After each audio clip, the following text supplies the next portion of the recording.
All right. Thank you for subscribing to my YouTube channel, Saint David. We changed our name from Tech House UG to Saint David. Now, today, I want to talk about WhatsApp video call. Obanga olina obuzibu nga WhatsApp yo tekola video call, obanga buli logezaako okukola video call, essimu ebuukako obubuusi, then eno video ngikoledde ggwe. Njagala kulagirira oba kuwa engeri gy'osobola okusolovingamu kino ekizibu, oba ng'oddamu okola video calls zo WhatsApp ate nga tofunye buzibu bwonna. Naye nga tetunnaba kweyongerayo, gwe atanaba kusubscribinga, kusaba osubscribinge ku YouTube channel eno eya Saint David. Ate bw'omaliza nyiga mu kasimbako oba ka bell symbol ojja kuba ng'ofuna notification ku video empya ze mba nteeseeyo. Naye ng'olwaleero specifically on I'm going to talk about WhatsApp video call. Now, kiki ky'olina okukola singa essimu yo tekola WhatsApp video call? Number 1, clear cache oba clear the app cache.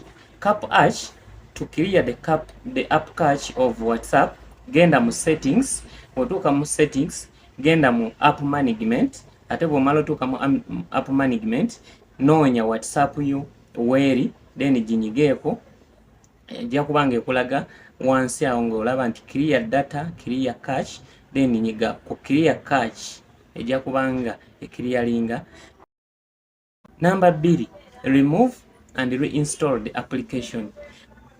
Application ye ya WhatsApp soko ogiggyemu mu simu yo oba uninstall it, then omale ogizzeemu bulungi. Ekyo kijja kuba nga kiyambako application yo ya WhatsApp okurefreshinga ate eba nga esobola oku accessinga WhatsApp video.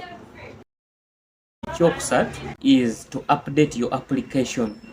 Abantu abamu tebamanyi nti application zino they keep on updating. Genda mu Google Play Store oteekemu WhatsApp, ejja kuba nga ekuleetera bw'onaatuuka ku WhatsApp ejja kulaga nti update, then nyiga ku update, ejja kuba nga esobola oku updatinga bulungi nnyo.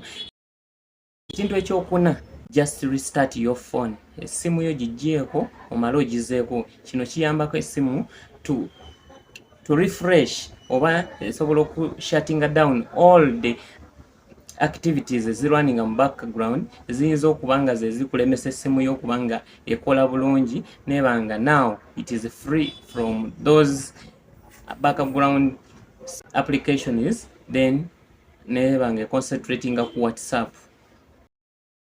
Then ekisemberayo ddala, which is the last resort or the last option, is to contact the support team of WhatsApp. How do you contact the support team of WhatsApp? Genda ku chat screen ya WhatsApp yo, nyiga budoti buli obusatu obuli mu nsonda, ogenda kulaba settings, onyige ku settings, ogenda kulaba wansi nti help, onyige mu help, then ojja kulaba wali nti contact us, onyige wano contact us.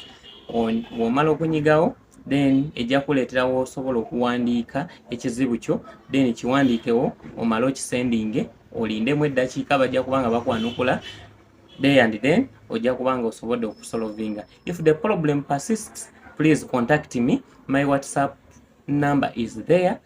Just contact me. I will guide you on what exactly to do. Don't forget to subscribe to this YouTube channel, Saint David Official.